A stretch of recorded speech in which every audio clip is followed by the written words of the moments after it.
বর্ষাকালে কে না ইলিশ বাবা খেতে ভালোবাসে।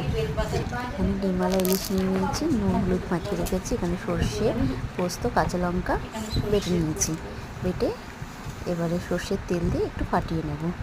নিয়ে একে একে ইলিশ মাছগুলো সব ভালো করে সাজিয়ে দেব। দিয়ে কড়াইতে এদিকে জল বসিয়ে দিয়েছি, গরম হচ্ছে।